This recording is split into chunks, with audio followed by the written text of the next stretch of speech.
I'm a believer that this team's going to win the national championship. Something stupid is coming out of his mouth. I don't know. Maybe it's just my age. He needs his vote pulled immediately. And of course, yes, a season like this has to have a name. Let's talk about something good about Justin Freck. What are you doing? Season of dreams. Ohio State, my guys, are either the best or the second best program in the history of college football. This guy is a bonehead. They love him. I question your judgment as an adult. I really do. I was a total hater. I know that for a fact, and I just don't get it. Get us back our sleeves. Let's say, bring me that. That's the one I want. And welcome to Juck on Bucks on a Friday. Appreciate y'all so much for joining me. KD may be joining us, maybe not. He's got a live show today, so sometimes he can pop on for a few, sometimes he can't. But we're going to get going. If he pops up, we're going to bring him up.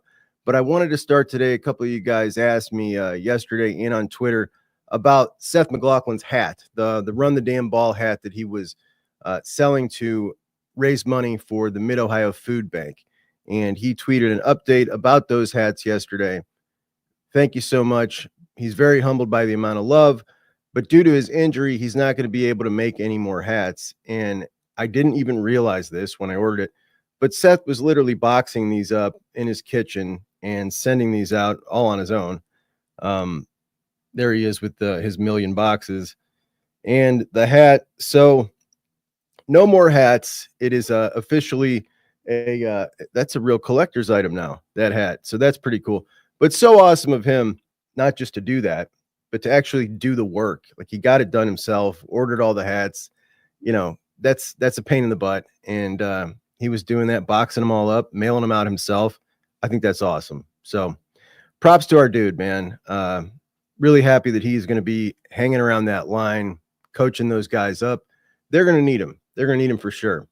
But second week in a row, talking about the slate of games this week, that it is not fantastic. We got the SEC, including two potential playoff teams in Georgia and Tennessee, playing the local grocery store club team. And if I'm the Big Ten, and you know they're doing the Big Ten SEC rendezvous to rule the world, right? They're meeting up, putting together their diabolical plans of how to take over college football on their own. The Big Ten, one of their hangups is they want the SEC to play 9 conference games like they do, and the SEC may or may not bend to that. I doubt they will anytime soon. But getting this out of their scheduling would be one hell of a start, and it might be something that they may bend on. Because every year we get to this point in the season, and it's just not good for college football, man. You got one conference playing a scrimmage when everybody else is playing the best games of the year. It's just total garbage for us as college football fans. And every single move that they've made in recent years has been to cater to us, the football fan. And this just sucks, man. They got to get this out of football. But for the Scarlet and Gray football fan, we got a hell of a week. We got a hell of a day tomorrow. And as soon as that game ends, we roll right into rivalry week, which got a little spicier. Got a little spicier as of about 8 o'clock last night. But Ohio State, Indiana, and we are going to start today with 10 questions. And every week on Friday, I lay out 10 questions. And then after the game in the post-game show on Juck on Bucks and Menace to Sports, immediately after the game, we answer those questions. So let's start. For me, this game is going to come down to Indiana's offense versus Ohio State's defense. And as such, question number 1, can Ohio State's defense shut down the run? Indiana's running back, Justice Ellison, leads the way. Indiana's he's averaging 5.7 yards a carry. That's really good. But Michigan held these guys to 1.4 yards a carry. That's pretty ridiculous. That's way more than shutting down the run. And that's the only defense that they played that has some dudes like Ohio State. Can the Buckeyes have a similar effort? Doesn't need to be that good, but make these guys one-dimensional, put it all on Curtis Rourke, and make that MAC quarterback beat him. I shouldn't have taken that shot. That was a bit of a shot. He's not a MAC quarterback. He's a good quarterback, but make him beat him. Number 2, can they limit explosive plays? Indiana is an explosive play machine. They've lived on them all year. Their 2 best wide receivers, Surratt and Cooper, averaging 18 and 22 yards a carry. That's insane. It's expected. They're going to get a few, and that's okay. They're going to get a few. But I expect, question number 3, Ohio State to stay aggressive. Will they stay aggressive? If Indiana comes out and hits a couple of shots, will they stay aggressive? We've seen the aggression ramp up since Oregon. They had the meeting, re-engineered the defense, all in an attempt to get more pressure. We saw kind of everything come together against Northwestern. It felt like everything they were looking for. You had your athletes making plays. You weren't just relying on those 4-down linemen. If you can get it with those 4-down linemen, that's great. But we've seen all year that that's been a bit of an issue. But you had Sonny looking great, Arvell looking great. CJ Hicks had the best game of his career. When you're playing aggressive, you're going to give up some, and that's okay. Shake it off. Keep mixing it up. Keep working on that pressure. Don't let that kid relax. Don't let him get any confidence. Number 4, can Sonny Styles have a repeat performance of his best game to date at linebacker? Talked about Sonny and Arvell all week. If Sonny can keep it going and have another game like that, they're going to shut down the run, and they're going to smash these dudes. Number 5, can Denzel Burke step it up? I got some negative feedback from some of you guys for my criticism of Denzel Burke's play in the postgame show. And sometimes in the postgame show, my immediate reaction is pretty raw, and I don't hold things back. People want real, people want genuine, not someone who holds their tongue so as not to hurt people's feelings. Denzel Burke has not been good. He's not been good since Oregon. And after I saw the stat on Tuesday, the quarterbacks have completed 27 passes and 32 attempts on him. Like, I may not have been harsh enough. That's not acceptable. He knows it's not acceptable. His coaches know it's not acceptable. And everyone who got mad at me knows it's not acceptable.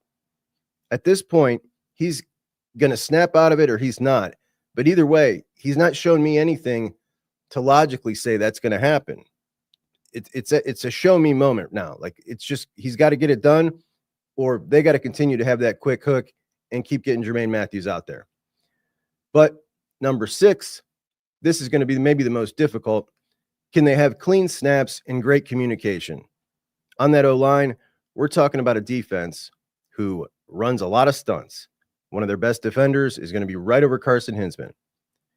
He hasn't snapped the ball in a while. I mean, obviously in practice he has, but in a live game, in live action, clean snaps and communication from him to those 2 guards who, quite frankly, we've seen Austin Saraveld and we've seen Tegra Shabola have some missed assignments, and that was next to the best center in the country. Now they're playing against Carson, coming in rusty, raw. Communication up there is going to be key. That's going to be a big question. I expect that there will be some issues. Hopefully they can limit them. Number 7, can the Buckeyes maintain the commitment to the run if Indiana starts to shut it down? You got to be balanced to beat these guys. JD. Chuck, I don't want to interrupt. What's up, Keep brother? Dude, chill it. Just like any other top matchup, this Indiana defense is it's the best rushing defense in the country. So we're going to find out early how tough it's going to be. But if things aren't going well with the running game, the Buckeyes have got to stick to it. They got to keep that offensive line moving forward, pounding away. You got 2 dogs in the backfield. Got to keep chopping wood. I'll get back to that. We got number 8, 9, and 10 to get to after we get with our buddy KD, because he is on a limited time frame with us today. Thank you for joining us, my man. How are you doing? I'm good, man. My bad, a little bit of lateness, and I got to leave a little early. Live show today. We'll be at Yogi's, obviously, rocking out, but had to jump in here with my guy for a little bit before I rolled out. Thank you so much. Live show at Yogi's for the Indiana game today. And let's talk a little bit about this game, bro. What are your initial thoughts going into this game? We know the line right about 12.5 points right now. Last I checked, that's shifted from 10, and then it was at 13.5, now at 12.5. So we've had some movement. Yeah. I don't know that any of it's related to the Seth McLaughlin injury myself, but what are your initial thoughts heading into this game tomorrow? Dude, I went and I cut up like all of Curtis Rourke's best throws of the year. It's gonna be real boom or bust, I feel like, because he's I don't know how much you've watched of him, but he loves to push the ball down the field, and like that back shoulder fade is like his go-to. And really, beautiful. I know a lot of people are worried about Denzel Burke. I'm worried about Igbinosun with the PI calls. Like on that back shoulder throw, like that's the ultimate PI call. So I'm keeping an eye out on that. They have good athletes at receiver, not great athletes, like not our level athletes. But they're talented. They're well coached, man. And they've been They've been getting things going, run a lot of RPO looks, and they've had 2 weeks to prepare. I do think, though, they cannot beat us being one-dimensional. Against Michigan, Michigan held them to under 50 yards rushing, and that's when you saw kind of them go into stall-out mode. So I think if Ohio State can force them into one-dimensional, into stall-out mode, they'll have too much offense for Indiana to win. Yeah, that back shoulder stuff is, I mean, it's so hard to execute. They make it look easy. It's dude, it's really, he's so good at it. I love watching it, man. As a quarterback pretty. guy, I love watching it. It really is. It's pretty for sure. I just honestly, I don't want to diminish this opponent, right? Like I just, that second half of Michigan, I can't get it out of my mind. And I just feel like Ohio State's level of players up front is gonna just wear them out. And but Chuck, wait, let me push back. Let me push back a little bit. What about Indiana fans that say they can't get the half of football out against Nebraska that we put out there, and they blew out Let's Nebraska? talk about it. Okay, it's fair. And I've heard them bring it up this week. Mm-hmm. We know what happened the week prior against Oregon. I guess we had a bye week in between that. 2 weeks prior. You get the injury, you come back out with Zen Mihalski, and I think that game, they knew, the coaching staff, what the best option was in that situation. It was to move Donovan Jackson out to left tackle. And because Nebraska was an opponent that they knew they could beat, they wanted to, let's try Zen first so we don't have to disrupt this line like that and see if this works. They tried Zen. They thought that they were still going to go ahead and roll with Zen, and it disrupted everything. He had a really bad game, but not just him, a horrible offensive line performance that entire game. Yeah. Since then, we've seen that issue get kind of fixed. Obviously now a new problem, but I just feel like that Nebraska game was a bit of a one-off. And also, we talked all week after that game about the lack of juice, the lack of energy. They just didn't look like themselves, period. So I get what Indiana's saying about that. But, let's also keep in mind, Nebraska came in, that was their Super Bowl. They didn't go to Bloomington thinking that was their Super Bowl. These kind of things and the transitive property, I don't put a ton of stock into it. And that's really all Indiana has to hold on to, because the one time they played a team with that kind of talent, the second half, that explosive offense they have, 19 yards. You just got worn down, chewed up, and spit out, and you couldn't keep up because you got no depth. And it just is what it is. They have maximized what they can do, in my opinion. And fair point. I think, I'm not pushing back on that at all. Not pushing back on that at all. I get it. You're playing devil's advocate, but no, it's good. It's good to bring it up, because I just really feel like it's not just Ohio State, but it's any level of team with the kind of players Ohio State has. They're going to eventually just wear down. And in a 4-quarter game, I don't think they can keep up. That's just kind of how I feel about it. But if they prove me wrong, props to them. I'll be really impressed. Like, obviously, I've been incredibly impressed by what they've done all year. If they can keep this to a 1-score game, a 4-quarter game in Columbus with the Buckeyes, or win, like, wow, that would be, I would be amazed. Really, I would be. So my take is that if they do lose this game by under 14 points, they should not move a single spot in the rankings. Let's pull those up. And make sure I can accurately say whether I agree with you or not. So Texas, Penn State ahead of them, Notre Dame behind them, Notre Dame with no, the Texas A&M win, but that Texas A&M team was Elko's very first game, so I don't put a ton of stock into that win. It's a good win. Outside of that, they've only beaten Louisville. Alabama, they got the bad loss. Of course, yeah, the terrible loss, and then Alabama with 2 losses, but a lot of really good wins. I think I'm with you. If they keep that puppy within the line, right, then they did what they were supposed to do. I think I'm with you. I don't think they should move. But again, you know why I will pound the table for this? Why? Because this whole SEC conversation about a 10-2 SEC team deserving to be in over 11-1 Indiana isn't the real conversation. That's the delusion. That's the fake conversation. They're having that conversation so they can pull a fast one and have Indiana not host a home playoff game. If Indiana loses 30-15, which was the same score that Texas lost to Georgia, Indiana should not move a single spot. They should be firmly cemented there at 5. I honestly think Indiana should be 3. Well, we talked about our rankings. I think so we too. both had Indiana 3. Yeah.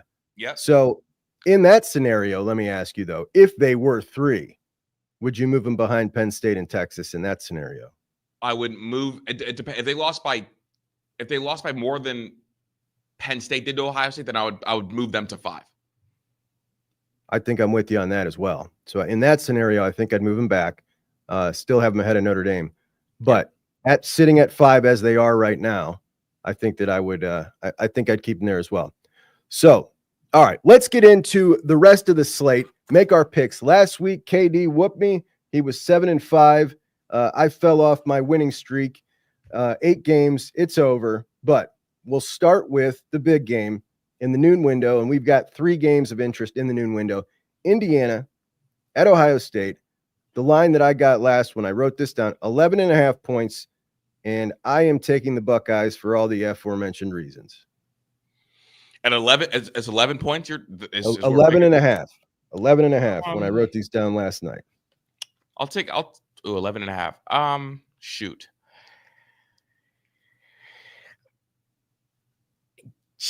I'll take Ohio State. All right. KD's on the Bucks. All right. Number 9, Ole Miss travels into the swamp. Florida has been hot. They got things turning around. Blagway's looking really good, but man, so is Ole Miss. Ole Miss minus 11.5, same line. And for me, I just think Ole Miss in the spot they're in, fighting for the playoff spot is going to come out and not get taken surprised by anything. Florida's defense has looked pretty damn good recently, but I just feel like Ole Miss is going to end up pushing this out to a couple of scores. And I feel like the line is really accurate here. Could go either way, but I'm going to go with Ole Miss. I'm going Ole Miss as well for a couple reasons. A, this Florida team with Lagway is not sneaking up on anybody. Like, they got the win over LSU. A lot of chatter, a lot of noise, a lot of excitement around them. I do think that Florida with Lagway is a top 25 team. Just if you're first going to take talent alone, and kind of what they've been able to do on the field as well. But this Ole Miss team is like the recipe for disaster for Florida, because they lead the nation in sacks. They scheme up a lot of exotic blitzes, and they're going to show Lagway, who is still a true freshman, a lot of things he hadn't seen before. And Jackson Dart, to me, is just like man on a mission. And the only pause I had was the fact that this game is at the Swamp, but it's a noon game at the Swamp, not a night game. And because of that, I'm going Ole Miss. Yeah, we know that you are a Jackson Dart's biggest fan. Been that way, man. I've been here. I was first. I do want to say that's been for a long time. Chris is not new to this bandwagon. He's been pumping him since high school. So I was driving the car, man. You were, and I think it's important to give people credit when they're way out in front, and you have been way out in front of that one. Appreciate you, Joe. Talking about really good defense, Kentucky, the 7th ranked defense in the country. They've not been good. They lost 4 in a row until they just beat the SEC or the FCS team that they just played. But they're heading into Texas, and they do have a good defense. Texas's offense has not been so hot, just 20 points against Arkansas. They are number 3 in the country. Texas given 20 points to Kentucky. I'm somewhat interested in this game. Ultimately, I think that UK is going to get within that 20 points. So I'm going to go with UK here, plus 20. This will be a 20-13 game. This will be a slugfest. This will be weird. I'm also Kentucky in that 20 points is way too big, because we've seen Kentucky every time Kentucky goes and plays one of the SEC really good teams, it feels like they always step up and play really well. I mean, obviously they have the win over Ole Miss. They played Georgia very, very close. I mean, they've historically been a tough team, and this year especially been a tough team too. Oh, my guy Pat's here, dog. Pat went got me a chai tea, dude. He's got the beanie on, Chuck. That's how you know it's winter. All right. What's up, P? What's up, Jeff? All right, KD. On to the Big 12, a big week in the Big 12. BYU, Arizona State. Kenny Dillingham got these dudes rolling. I love it. I think they're really fun. They are the favorite in this game, giving 3 points over BYU, and I'm going with them at Sun Devil Stadium to cover that 3 points. Dude, me too. I've been watching Arizona State highlights this week, because I'll admit I have not been super well versed in what they're doing offensively. But Kenny is so fun. People don't remember he was the OC for Bo Nix at Oregon, and young coach getting things going on over there. I'm excited about him. I'm excited about this game. I think BYU is really fraudulent, and I think this is. I mean, I could see Arizona State winning big. In fact, I would.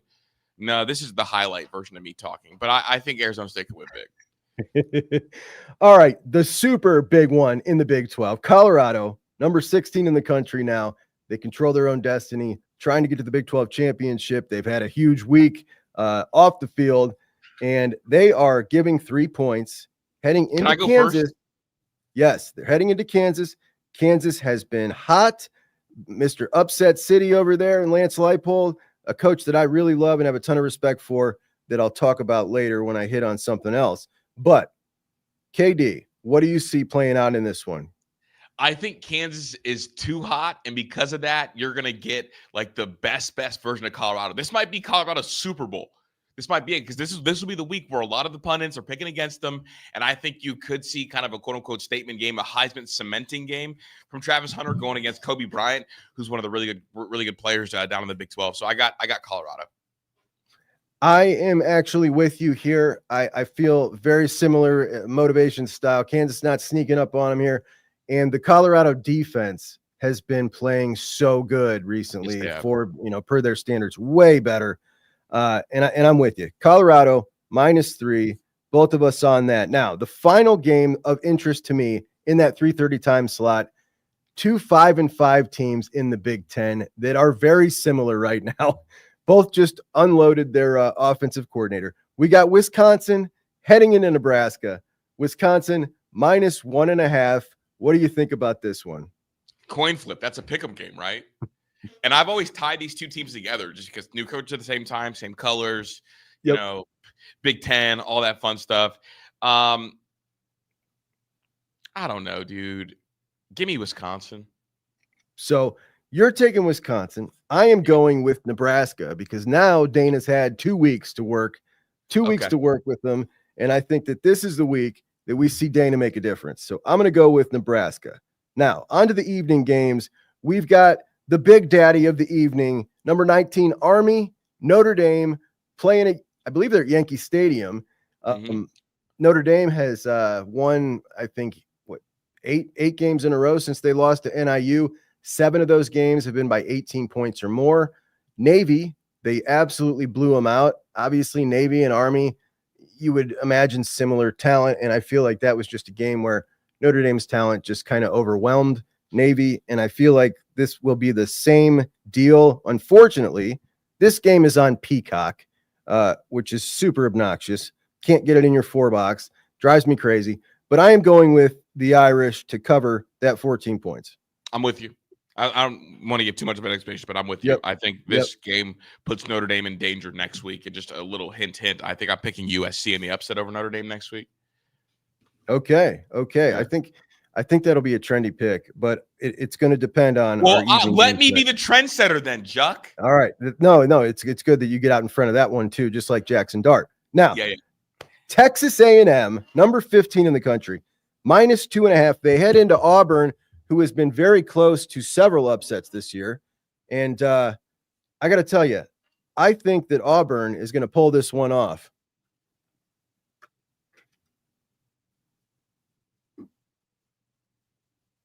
You got Auburn. I got Auburn. Whoa, like straight up? What's the line? 2.5. Auburn's getting 2.5. Can I phone a friend? Patrick, do we like Auburn here? We love Auburn. We love Auburn. Auburn no matter. Money line. Auburn money line. All right, Juck. Juck. Do you want Auburn points or Auburn money line? I'm going money line on Auburn. I'm all in on Auburn this weekend. This week we ride together. We ride 3 for 3 on Auburn money line to upset the Aggies at home. All right. Last game in the time slot. We've got the Tide -13.5 heading into Oklahoma in a game that at the beginning of the year, when I looked at the schedule, said, hell yeah, man, they're going to Oklahoma, 2 blue bloods. That's going to be a really fun game. Oklahoma has not upheld their end of the bargain. Things not looking good for Brent Venables and the boys. And I have got Alabama covering that 13.5. I do too. I think Oklahoma stinks. I think they're bad. I think that they would be a bottom 5 team in the Big Ten, and that's my Big Ten. I'm gonna carry the flag for the Big Ten. I think Jalen Monroe tries to get himself back in the Heisman talk. I think that we see a lot of the around the edge stuff, and I think we see a big game from him and from Ryan Williams. I think so. We have one more game, and we have the same picks. KD. We don't have any opposite picks. We both picked Ohio State, Ole Miss, Kentucky, Arizona State, Colorado. Oh no, I'm sorry, Wisconsin and Nebraska. That's our war. That's the only game we're warring on. Got it, Jack. In Nebraska. I'm gonna be tweeting at you during that game. That's hilarious. Okay, there's one more though. We've got, and I'm undecided on this game. I'm hoping you can talk me into a winner here. We've got at 10:30. We get to watch the best uniform matchup game of the year every season. They go color on color. USC, UCLA. USC giving 5 points heading into the Rose Bowl, and I don't know where to go here. I feel like that is a pretty good line. USC has let us down all year. Every time I bet on them, they've let me down. UCLA has done some things. I like Deshaun Foster. They're doing pretty good. The Trojans. I got USC. Okay. Give me the Trojan. Unwrap it. Right. Let's go, baby. Yes, we got USC. I got USC winning by 7. I think this kid's second week as a starting quarterback. I think that he'll improve and build upon what he did last week. So I'm here. I'm with it. And I was kind of impressed with how he looked against Nebraska. So I'm in. Okay. One more topic to get to, KD, and I'll let you get out of here, buddy. Yes, sir. Obviously, we have never seen something like this. Bryce Underwood, he goes to Michigan, or he flips his commitment to Michigan, a huge amount of money and whatever. That's a whole nother side of worms that I'm sure everybody wants to talk about. I'm somewhat excited for this. We're talking about the 2 best quarterbacks in the country, one from Michigan, one from Ohio, and they both go to their hometown schools in the same class. The odds of having the best quarterback in Michigan and Ohio, I mean, that in the same class are just absurd. But to have them this day and age, both go to their home state school and be able to square off at least 2 years, it's really a whole new interesting dynamic to things. And I'm kind of here for it, man. This is really cool. This is really great for the rivalry. Number 1 versus number 2, both hometown kids. Shout out to Tavien St. Clair for being the rock. Obviously committed to Ohio State early. There was never playing any games, never wanting to drive the price up. None of that. It was always, I'm going to be a Buckeye. I'm going to be here. I'm going to compete. Underwood, obviously, kudos to him. We love when a black man gets paid, went and got his bag. Rumor being at double-digit millions of dollars. But this is great for the rivalry, and this is like a great story point, I think, in Ohio State versus Michigan. And it's really good for the Big Ten because the Big Ten as a whole, I carry the flag for the Big Ten. Michigan needs to be better, and it was a shame that they didn't capitalize on some of their momentum for winning the national title, but it looks like they're getting things going on. They seem to have a couple of billionaires back in a couple NIL projects for them, and I'm expecting more flips on the way. So Michigan's got things going on. It's definitely wild. Never seen anything like it. This is like Justin Fields and Trevor Lawrence, right? Yeah. Yep. Except for there's a rivalry at the end of the tunnel. Yeah. That's how good these two are.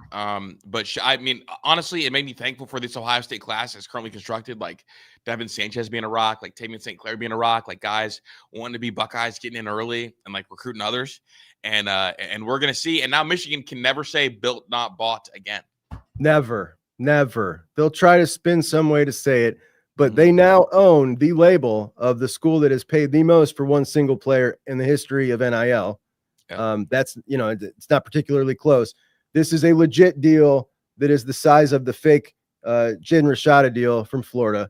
Yes. 12.5, 13 million-ish in that ballpark, and absolutely smashed out of the park the previous leader, which was the Nico deal from Tennessee, which was less than 10 million. Yeah, 8.5.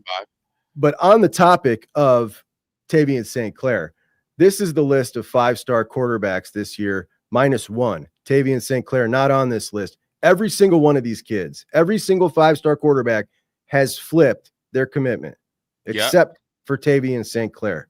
Be a rock, man. Last of a dying breed. Last He of really a dying is. breed, I'll tell And you. Tavien St. Clair put this out last night with the easy with his little finger emoji. I mean, like he's all in. He's ready for this. I love it. This dude's getting it going early. This is cool as hell, man. Like I know there's some people irritated because of the, they paid for him. Like, this is just what it is. You either make it happen or you don't. This is what it is now. And they made it happen. They did. What's it say when your hometown kid, when you need to pay him that much to get him to go to your school? Different conversation. The point is they made it happen. And now, like you said, this is huge for the Big Ten. I don't really like LSU coming up into the Midwest and pulling out, the number one quarterback, to be honest. That irritates me. So I dig it, man. I dig it. I think it's great for the rivalry. It's going to be so fun to watch those two play. And for anybody, if you've never watched this kid's highlights, check him out. Check out Tavien. The kid's absolutely legit. I mean, he's really good. Dynamite, bro. He's a good, great player. And they're both really cool young kids. So I'm stoked. All right, brother. I appreciate you for popping in. Wait, Chuck, stop right there. I want to ask you who you got tonight, Hoban or Walsh? I've got Hoban. Okay. And since you're on the topic, I do want to give a shout out to our boy Keller Moton, who won Northeast Ohio Offensive Player of the Year. That is the quarterback at Walsh, and to Buckeye commit linebacker Eli Lee, who won the defensive player, Northeast Ohio Defensive Player of the Year. And those two square off tonight in the playoffs. I've got Hoban. KD's got Walsh in the rematch to beat Hoban 2 times. That'd be something, man. That'd be a real statement game. But I was gonna say that could be our tiebreaker, but Wisconsin, Nebraska's our tiebreaker. All right, brother. Thanks. Yep, I'll talk to you, Chuck. All right, later, buddy. And that was our guy, KD from Menace to Sports. Curious if any of you guys are going to some of these big high school games. We have got my buddy Chad. Chad says, give me Hoban in a very, very close one. And it will be a close one. It will be a close one. The first one was an amazing high school football game. Our guy, Notre Dame Michael in the chat, talking crap to the Buckeyes and the Wolverines. Notre Dame trying to dial in a top 15 class. Remember, they started out with number 1 and were really yapping about that. It's not gone so well since then. Anyway, back to our 10 questions for the game. We were on number 8, 35 yards rushing for Will Howard. I think that's the magic number here. We waited most of the season. Haven't seen that. They've protected Will. He hasn't kept it much. There are some games where he's been instructed not to pull it, and some not live reads going on. The reads are all live. You might see some quarterback power if it's close. I don't think it will be, but you might. Moving forward, we're going to see Will running the ball a little more, and I love it. Going to help the offensive line, best thing for him, and keep the defense honest. Number 9, the official Juck on Bucks JJ target number has been 6 all year. JJ gets to 6. Buckeyes have a smooth offensive game. It's great. Now, I know that Emeka is fantastic. I know Carnell Tate might end up being a first rounder. But from this point on in this season, there is absolutely no excuse not to feed the most unique, most talented offensive football player in college football. 7 is the new number. It's no longer 6. We've gone to 7. 7 targets for Jeremiah Smith, for Indiana, for the game, for conference championship week, for the playoffs.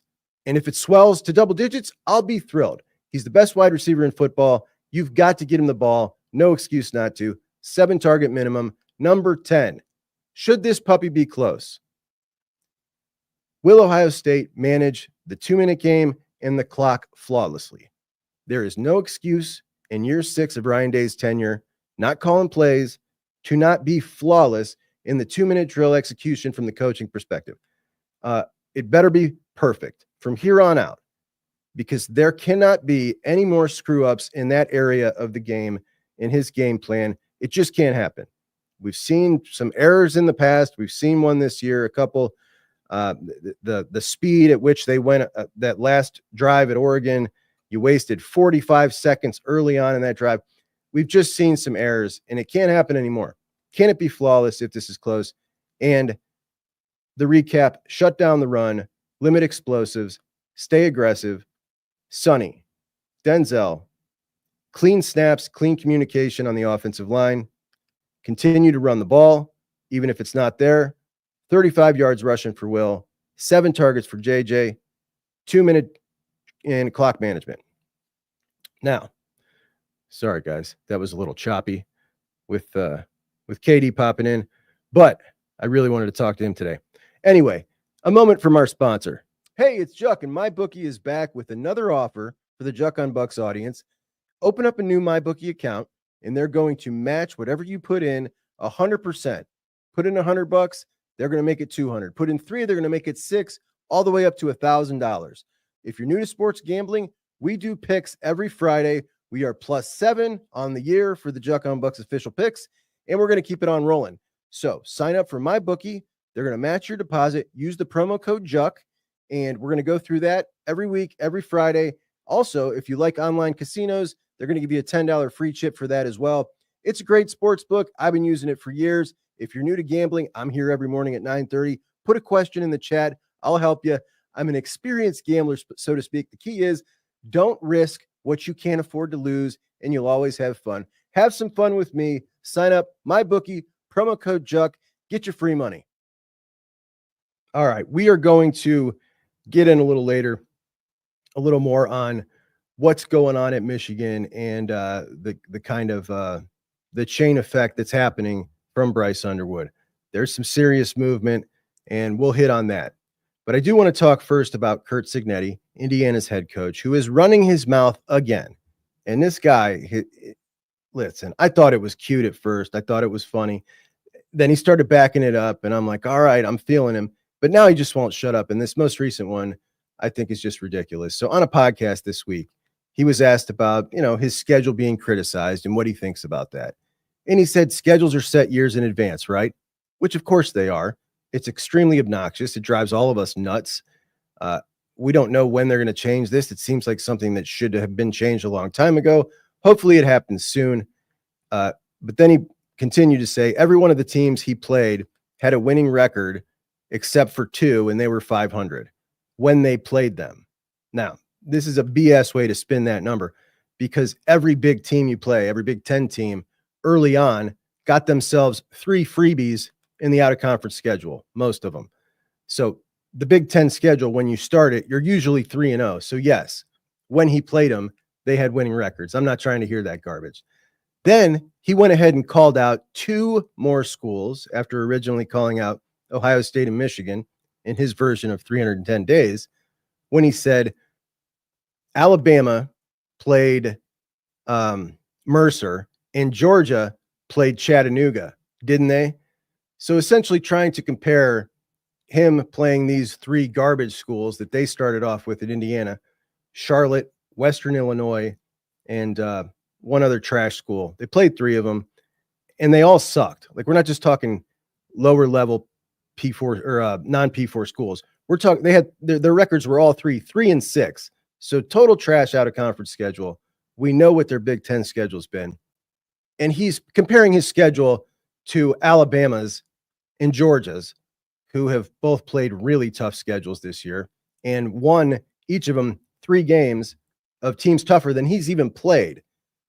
So the dude's absolutely off his rocker with this particular comment. And I get it. You got a bad schedule. You want to try to figure out a way to defend it. I think that's the wrong avenue. Then he said, we've beaten all of our opponents decisively, except for Michigan, when we didn't play well in the second half. And that's kind of my point. The one team that had NFL players, you gained 19 yards in the second half. We didn't even trail until 2 weeks ago. We were down 10-0 at Michigan State, and then we rattled off 47 straight. And that was pretty cool. But the nerve of this guy calling out the Alabama and Georgia schedules, trying to compare him to his own, I think it's really silly. I think it's a very bad look on him. And the guy's schedule's been trash. I can't wait to see what happens at Ohio State, what he says afterwards. If he gets beat down, what's he got to say? Because they're going to be 11-1. And 11-1, a lot of people are going to be calling for some of these SEC teams to jump ahead of them. I got to be honest, man. If they come out and they look like they can't compete, like they don't belong on the field with Ohio State, I just might be one of those people. I really might be. Cignetti also said, do your research, Google us, know something about us besides our name. What we've done in the past. And here he's talking about James Madison and his staff and the players that he brought with him, what we've done in the past. What did you do? Did you win a national title at a lower level like Brian Kelly, Kalen DeBoer, Lance Leopold? No. At Elon, IUP, James Madison, between all his stops as a head coach, 2 conference championships, 1 in the Pennsylvania State Athletic Conference and 1 in the Coastal Athletic Association. And he's out here talking like he's got 5 national championships at Wisconsin Whitewater. I'm impressed by this guy. I really am. But he's acting like he's Larry Karras or something. Like, get the hell out of here. Welcome to big boy football. Good luck. I cannot wait. Enjoy bragging about beating last year's national championships and runner-up with 2 rookie head coaches. One of them has got, Jed Fish, 2 returning starters from that team that was the runner-up. And the other one is coached by Sharon Moore. Like, nobody's impressed. Anyway, I'm irritated with this guy's ego. I told you guys that I talked to the one cocky Indiana fan, and then I went and looked at an Indiana message board, and now I'm so out on this story. I can't wait for the Buckeyes to give these dudes their comeuppance. They're all egomaniacs. Somehow they think that they are all of a sudden the real deal. They are the real deal when they're playing teams not of Ohio State's echelon.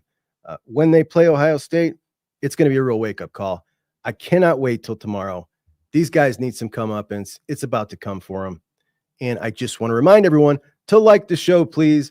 I didn't really know this worked. I don't like bothering you guys. I don't like bringing this up, but I decided this week to make a concerted effort to remind you, and those numbers have shot through the roof. So thank you so much.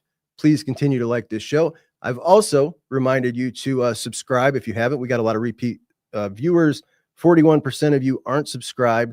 So please do that. Those have gone up 50 subscriptions this week. We went over 7,000. Thank you so much. That's always fun to see that. Click over to another 1,000. And at Menace to Sports, where we maintain the largest platform in our space, please subscribe over there as well if you're not. And if you're watching on Menace, please subscribe over at Juck. So thank you so much, guys. Let's get to Ross Bjork. Ross Bjork, the new Ohio State athletic director. He put out a letter, the first of this kind, and this letter was to Ohio State supporters and fans. And I kind of wanted to go through the bullet points of this letter, what Ross said. So he said, first, he highlighted House versus NCAA and how that's going to change things. So $20.5 million is what Ohio State is going to be paying to the players. We know that. The new NCAA roster limits, we know that. And this is not approved yet, but it's preliminarily, agreed upon. I think next July, in July 2025, this will be the law of the land, most likely. So the new roster limits take the football scholarships up to 105, should you choose to do that, and eliminate the walk-ons. In addition, back pay 2024 to 2016, anybody who played during that time period is eligible to get money. So the Board of Trustees, the president, and Ross Bjork are committed to maintaining 36 sports. That surprised me. When Ted Carter and Ross Bjork first took over and started talking about this, it sounded to me when they talked about maintaining 36 sports like they were a little hesitant on it. And that was before this information came out, House versus NCAA. So I thought that at that point, they would probably start knocking off a couple, but they're committed to keeping them. That's cool, man. As long as football doesn't suffer, I'm all about keeping all those sports. If football suffers, I think some of those can go to club sports. That's just my opinion. I'm sure some disagree. Then he announced that Ohio State is going to have 91 new scholarships, and that is going to be necessary, particularly for football, where you're going from 85 to 105. So in other sports as well, there's some other sports that are countable scholarship sports, that you're going to need to add some scholarships if you want to stay competitive in those sports as well. He also said they are reviewing initiatives that include, but are not limited to, expanding the Buckeye Club and the Champions Fund as the philanthropic arm of Ohio State Athletics. So that is the athletic department donations. And let's take a look at those donations and see how they're doing.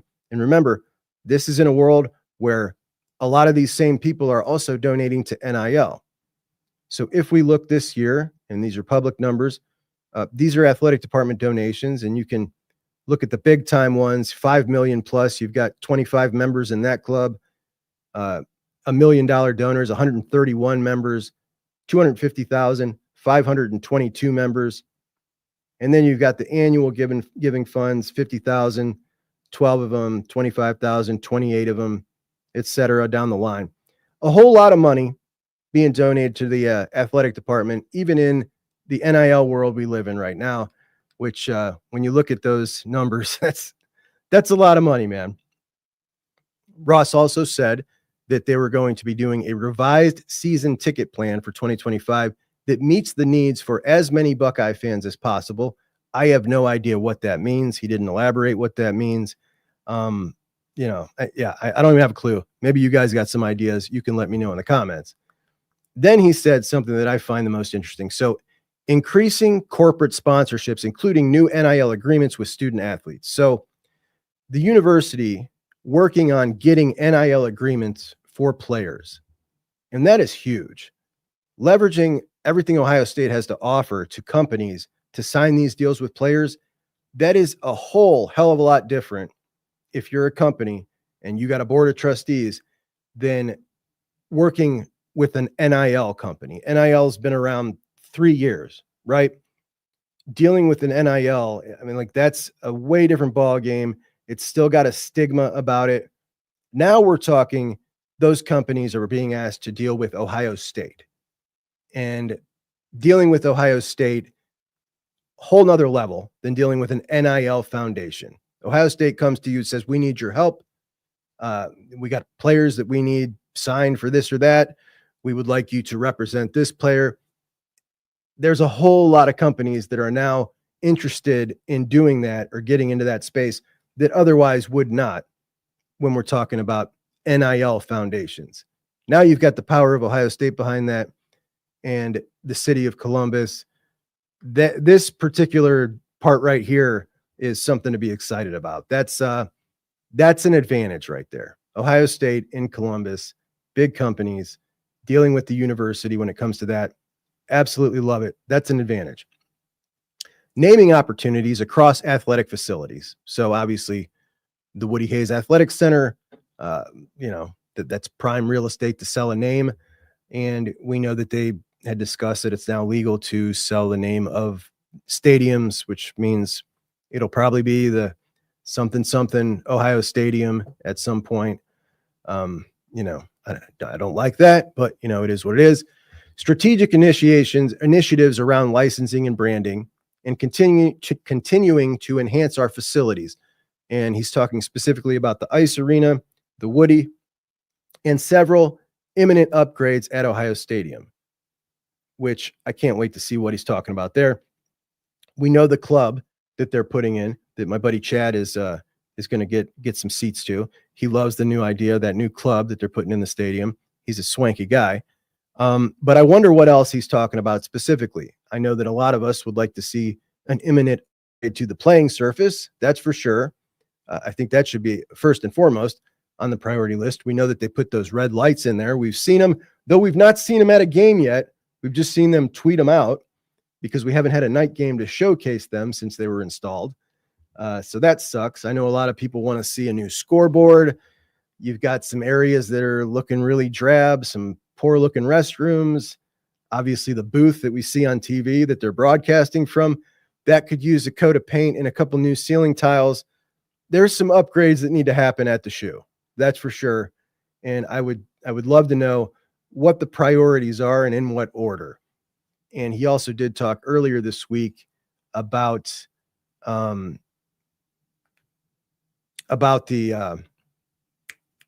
big noon kickoff. And in that, he also said that they were going to be working on what they do during the script. And the script is what they refer to as during TV timeouts. What do you do in stadium to keep everyone engaged? And apparently, a lot of people are very unhappy about that. They said it has a very minor league baseball feel of what they do during those TV timeouts. So he is working on a way to make that more energetic or more interesting as well. So did want to point out, Greg Sankey, SEC commissioner, tweeted this out yesterday, and he wanted to get in on the strength of schedule conversation. Interesting to read analysis from others as they examine strength of schedule in college football. It does seem there is a trend to be identified, and this is a chart with ESPN, Massey, and the Sagarin ratings averaged together, ranking schedules, and you've got it in order here with Georgia, Alabama, Tennessee, Texas A&M, Ole Miss, and Texas, and that is 6 straight SEC teams on the top of that list. And then you've got BYU over Penn State, over Oregon, over Ohio State. That's pretty interesting. So the Big Ten right behind the SEC, and then followed by the 2 ACC teams of Miami and SMU and Notre Dame. I also did hear from the ACC commissioner, who is very irritated that Miami is number 8. He thinks they're a top 6 team. He's also irritated that SMU not in the top 12. I believe they're at 14. So we got commissioners getting in the action. We've yet to hear from Big Ten commissioner Tony Petitti, but we did hear from a former Big Ten football player and Buckeye legend, Joey Galloway, one of my favorites when I was young. So on that show, the college football playoff selection show on Tuesday on ESPN, Joey Galloway made a really strange statement, and he doubled down on Wednesday to further explain what he was talking about. And his statement was, Indiana should consider benching Curtis Rourke for the Ohio State game. What do they care more about? Beating Ohio State or making it to the playoffs? Obviously, Joey's getting questions about this. So he says on that podcast that he has evolved. He never would have thought like this before. It drove him nuts seeing dudes sit out at bowl games. The thought of himself as a player, having an opportunity to strap up in an Ohio State uniform with his teammates and sitting out the game just infuriated him. But after watching what happened with Jordan Travis, Florida State's quarterback last year, getting injured and Florida State missing the playoffs, he's evolved in his thinking. So he's proposing that if Indiana cares more about the playoffs than beating Ohio State, they should consider sitting Curtis Rourke, which is incredibly interesting. Now, no doubt there are situations where we are probably going to see somebody try this, right? But this one right here, I think if Indiana loses this game in a bad way, they may be on the outside looking in at 11-1. So I don't know really what he's talking about here. Comparing all these SEC teams to the resumes on Indiana, I did an episode about it. And when I did, my conclusion was that Indiana is going to be okay if they lose. But if they lose really bad, that might be different. And if Curtis Rourke doesn't play, they might lose really bad. They might lose really bad anyway. I think they could lose by 17 just like that. I'm really taking shots at Indiana today. I know, guys. I got a little irritated. I'm a Buckeye fan. What do you want me to do, right? But anyhow, a huge gamble if you were to sit Curtis Rourke down. And it got me thinking about, like, if I'm on the committee, there's a difference in the NFL and college football. Like, we see this in the NFL in week 16 and 17, when they are locked in to their position in the playoffs, they sit their guys down, or when they've earned a bye, sit their guys down for a game. College football is different. College football, it isn't like that. Kirby would like it to be like that, set criteria. I don't know how you do that, but as it is right now, there's a committee, there are people, and they decide. And if I was on the committee and somebody chose to pull a stunt like that, sit Curtis Rourke down in a game like this, and you want to disrespect the game, the competitive spirit of the game, because you think that you're going to game the system like this, take an extra week off for your guy, the criteria is the best. And to me, the best is teams that have a spirit that they want to win every game. Like there is no set criteria as to how you come about the best. To me, the best team would never do that. So if I'm on the committee, like I'm punishing the hell out of somebody that tries to pull a stunt like this the very first time. The committee has the opportunity to make sure that it doesn't become the NFL.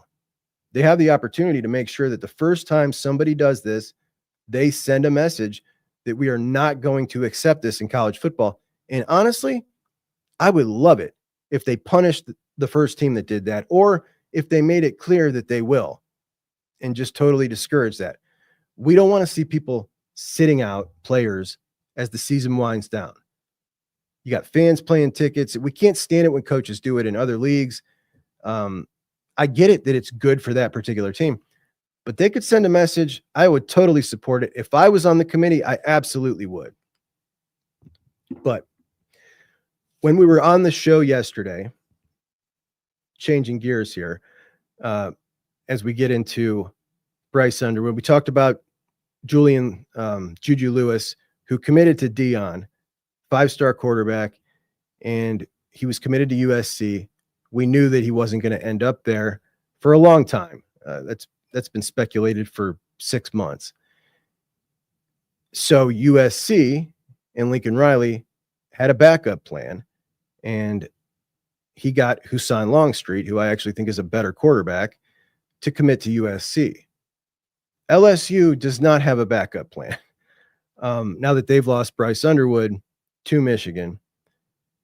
But Colorado, if they beat Kansas, they've got Oklahoma State to end the season. Oklahoma State's been terrible this year, and they head to the conference championship.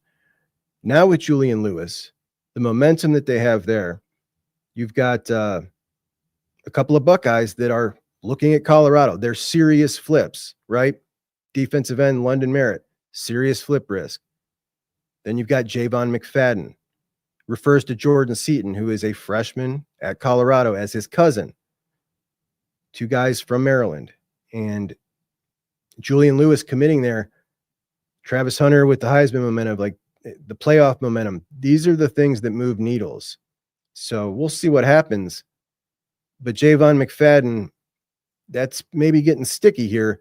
And Justin Fry is trying now to hold on to his lineman here, one of just 3 in the class of 2025, in the middle of trying to work through 2 catastrophic injuries on his offensive line as they head into championship season. You've got signing day now less than 2 weeks away. And that's kind of scary, man. Kind of scary. If the Buckeyes lose Javon McFadden to Colorado, you are now just have Carter Lowe, who is the only elite prospect in this offensive line class, and Jake Cook, who is a really quality Ohio player, but, not when some big time recruit. Carter Lowe was, but in a class where you wanted 5, that would not be very good. Not be very good at all. Talking about Bryce Underwood, getting it done with Michigan. And again, spent a lot of money, but the bottom line was they said, we got to have it, and they got it done. And that's not all. They got 5-star tackle Andrew Babalola, offensive tackle. Last week, they got Shamari Earls to flip from Georgia. He's a 5-star by 1 service. That makes him a 5-star. So you got a 5-star corner, a 5-star left tackle, and a 5-star quarterback, the number 1 quarterback in the country. Well, now I got a message last night from Chris Howard. You guys remember Chris Howard, former Michigan running back. Matter of fact, I got a video of Chris right here. Howard is back. He's number 8. Williams is number 33. And Bryce back to throw it. Pressure's coming. The pass is thrown underneath to Howard. He does a good job. Chris. Sorry, that's my dude. No, he was a great running back at Michigan. But Derek Meadows now on Flip Watch as well. Derek Meadows is a stud. We're talking 6'6" from Bishop Gorman, wide receiver. He was committed to LSU with Bryce Underwood. Now he didn't go to his visit, I think, last week at LSU. He was flirting with Michigan and Notre Dame, and it certainly looks like Michigan is now taking the lead. And that's not all. They've also got Andrew Marsh from Texas, who had a Buckeye offer from Heartline. He chose Michigan, and he's more of a smaller, really good, high-end 4-star wide receiver. So you could potentially get Underwood with 2 really good receivers in this class, and that's not all. They're making a push for 5-star offensive tackle Ty Haywood out of Texas, signed at Alabama. Michigan wasn't a finalist, but they had been recruiting him.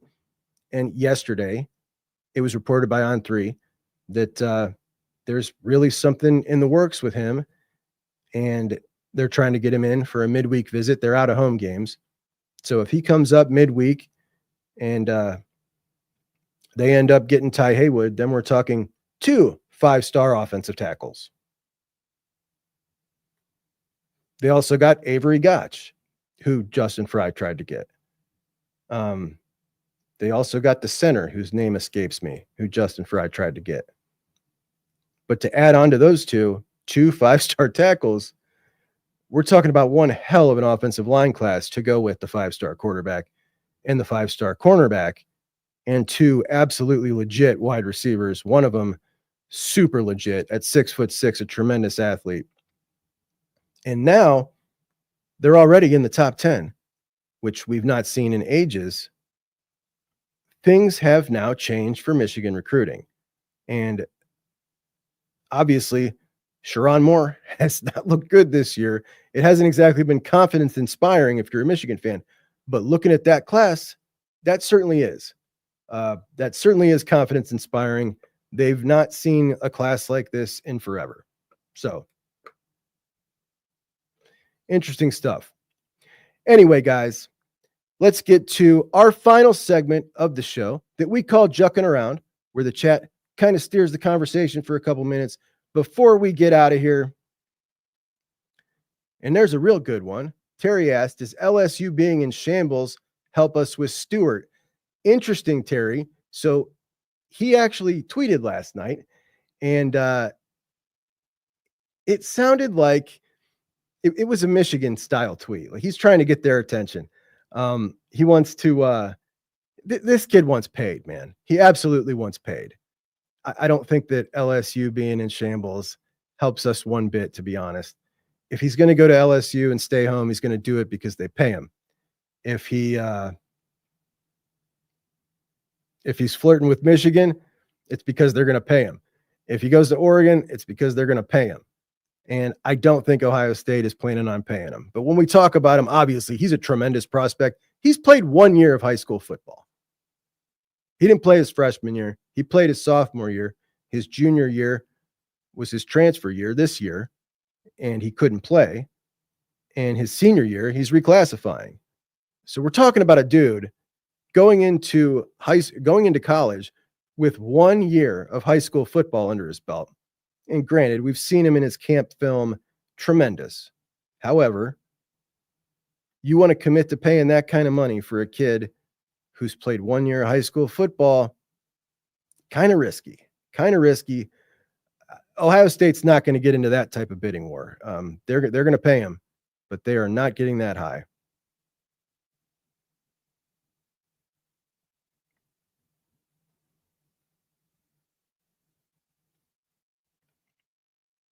What's up, Dave? Dave says, can Sherrone Moore really be safe when he goes 6-6 and Ohio State drops 50 on him?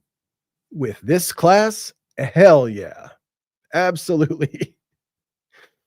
Absolutely. And Alpha Dog nails it here. Jakeem Stewart wants to go to the highest bidder. There's no doubt. Alex says, so you're telling me they're pulling an A&M into Miami and buying a whole class. So I wouldn't say that they're buying a whole class, but they have just come into some money, and, you know, this schedule and what's gone on this year has motivated them to land some of the high-end guys that they've been lacking. You know what I mean? The A&M class was an outlier to me.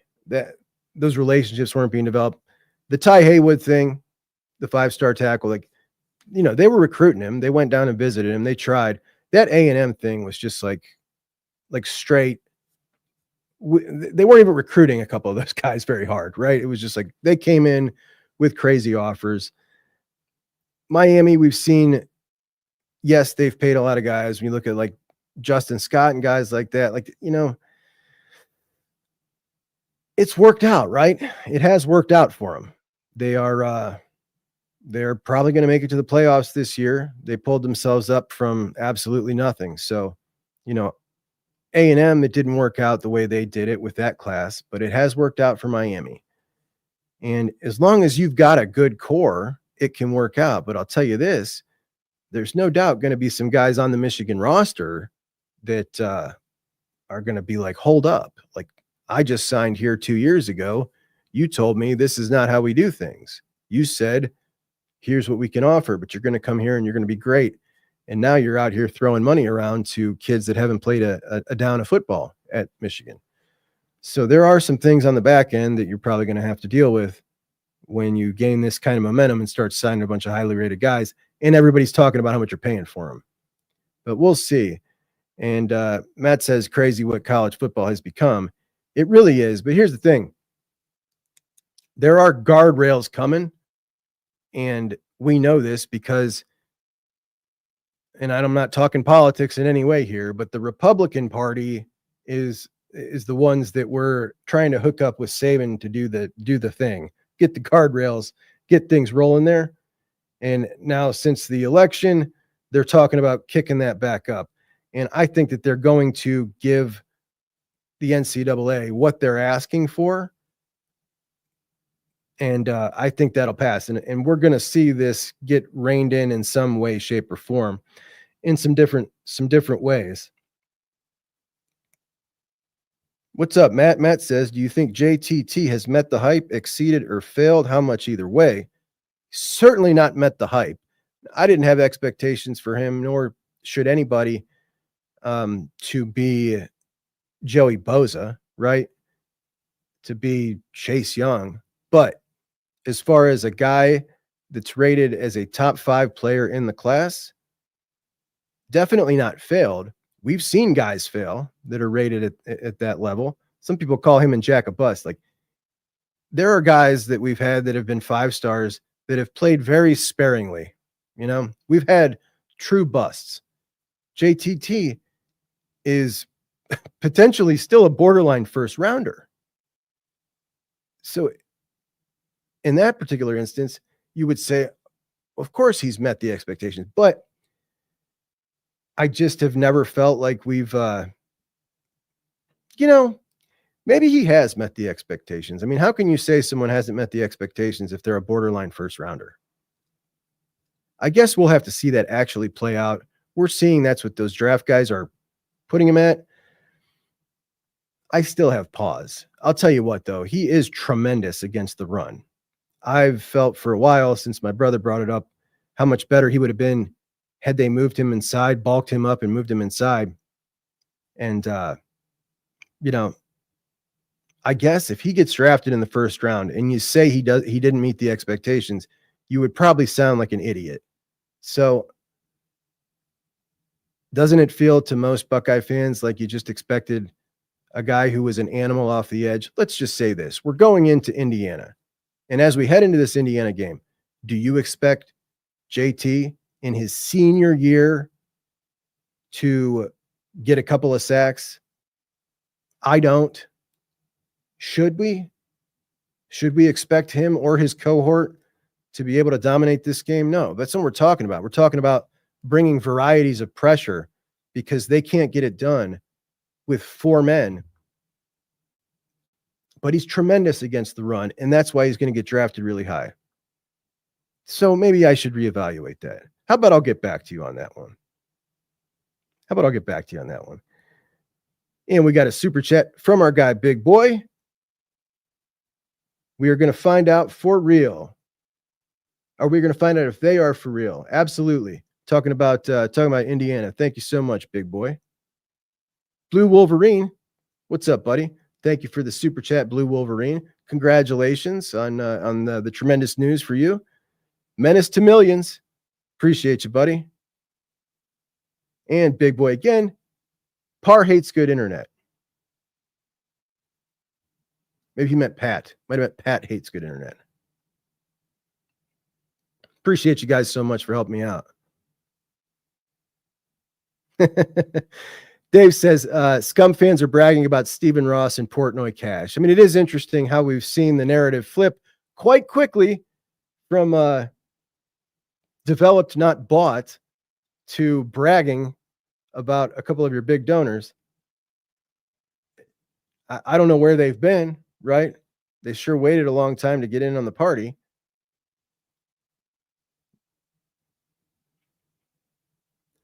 Alpha Dog said, everyone is paying for players. If you have a 5-star quarterback in your class, just know your school is paying him at least $1 million. Can I just say, like, if you're Tavien St. Clair and you're looking at this, and let's be honest, we know that Tavien St. Clair's deal is not touching that deal, but it should. What's the play, man? I don't know, but I'm quite certain that if you are the Ohio State money men, you watch this thing go down and went, oh my gosh, can they stop? Oh my gosh, not again. 5 million, here comes 10 million. Now we're talking 12 million, and you're going, what's Tavien's deal at? Not a comfortable situation to be in. The kid's going to make a boatload of money. However, the market has just been reset. We'll put it that way. I'll tell you what's funny is last night I checked a Michigan board before the announcement, and I was checking it because I was looking at talking about the Ty Haywood, the offensive tackle committed to Alabama that they're trying to pull. And I wanted to see what the vibe was on him. So I popped in on the Michigan board, and the first thread I saw was potential recruits that could follow Bryce Underwood to Michigan. And I laughed because I hadn't seen the news yet. I thought it was some guy like hoping. Yeah, the news was true. Got a text shortly after that.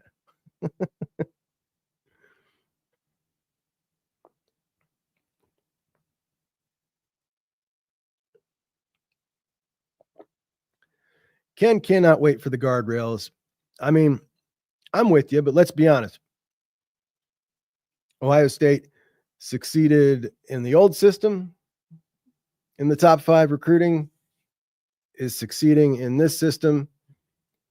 The only difference in this system is we're seeing schools that don't usually succeed don't usually get classes like this now be able to elevate themselves up into that stratosphere, like Miami, like potentially Michigan here. But yes, I'm with you. I would like to see those schools get beat back down. That's just me. I like it the old way, where you got to actually sell your program and have coaches that are dogged recruiters and get things done. I don't know. That's just me. I'm all for guys getting paid. I just don't like you getting paid. I don't like the bidding wars. By the way, as someone who loves recruiting and follows recruiting and have for, 20 years, it's changed so much to follow recruiting that it just makes me sad, because the movement we've seen now that we're 2 weeks out from signing day, the movement we've seen, the number of decommitments, I just showed you earlier that every 5-star quarterback except for Tavien St. Clair has flipped. Like that didn't used to be the case 5 years ago, 3 years ago. We've seen so many guys decommit here at the end. And we talked about the Ohio State class, the number of guys that are on flip watch right now.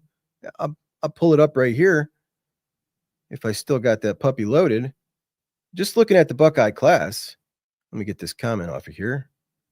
The guys in red are potential flip watch guys. And obviously we've got, and we start on the left here, and this is an unbelievably balanced class, right? So you got your quarterback, Tavien St. Clair, you got your running backs, and you might be able to add our dude Turbo in there, then your wide receivers. And we could start there with Quincy Porter, Yes, he's on flip watch. Is it massive, like red alert? No, it's not red alert. Des Jones, BP Miller, Phillip Bell, all locked in. The offensive lineman, and I have not adjusted this, Javon McFadden, now on flip watch. Tight ends are solid. Over at cornerback, you've got Naeem Offord. He is a coin flip at best. Anybody telling you they know what's going to happen there is full of blue mud, as my mom would say. Shout out, Mom. I love you.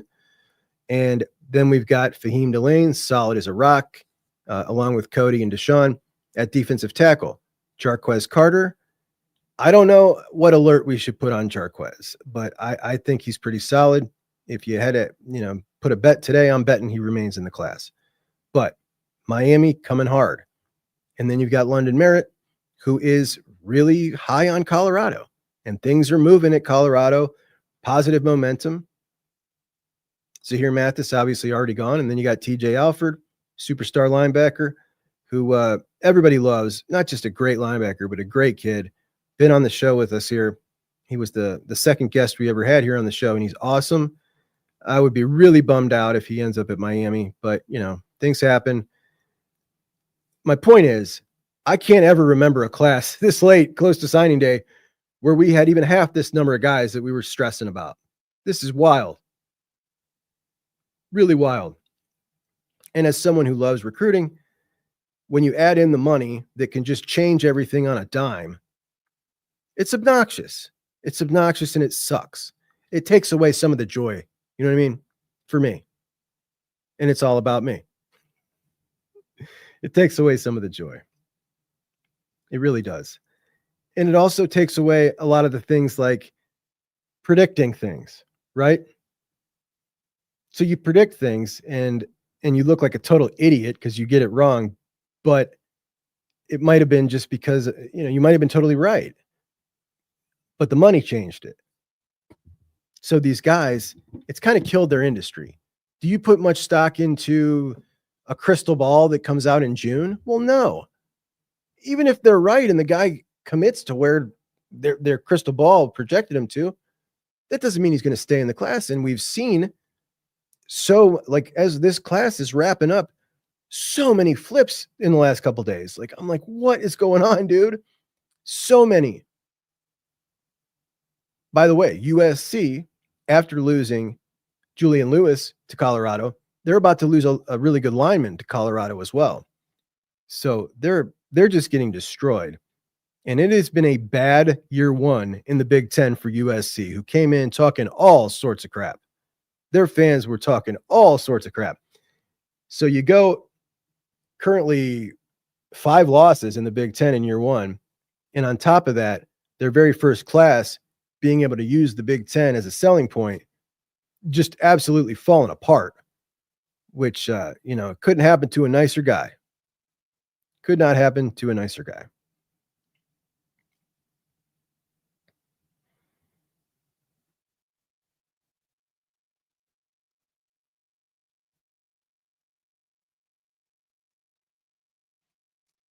We've got the Buckeye and the Blue fans fighting in the chat.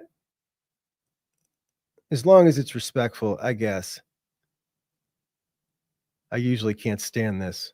It's one of the reasons I don't like Menace chat, because it just becomes a fight the whole time.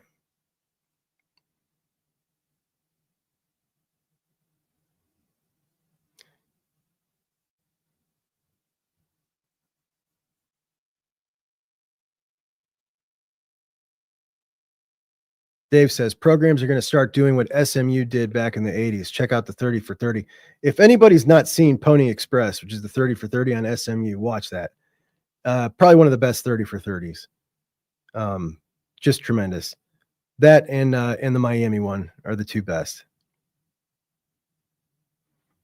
It is, Kevin. That is the nature of the rivalry. But what I don't like is when I'm trying to talk about something else with the chat, and then it's just nothing but everybody fighting with each other. So that's why I don't like it. Oh, if you've never heard of it, check out Pony Express. Honestly, cannot recommend it more. It's fantastic. Fantastic. All right, my friends, the big game tomorrow. And we're going to have one hell of a fun time. in the post-game show. So join me immediately after Indiana. And next week, as Brandon says, it's because it's pretty much rivalry week. You know, we're gonna go at it. We're gonna absolutely go at it. It'll be a fun one. We'll have some fun shows next week. And I've got final prediction: Bucks by 17 against Indiana. And we'll see where we go with Indiana as far as where we're ranking them after that game, after they take a whooping. So anyway, I appreciate you guys all so much. Please do like the show and subscribe on your way out. And I will talk to you tomorrow in the post-game show, maybe 5-10 minutes after the Ohio State game ends. And it'll be a really happy one. I promise. Talk to you then, guys. Have a good one. Juck on Bucks out. Hey, it's Juck. Juck. Who the f- is Juck? Juck on Bucks. Juck on Bucks. Juck on Bucks? Juck. Juck on Bucks. My guy Juck. Juck on Bucks. My buddy Juck. Juck is the Juck. It's Juck on Bucks. Okay. Juck is junk. The Juckeyes. Juckeyes. Juck on Bucks. Junk. Juck. Not junk. Juck.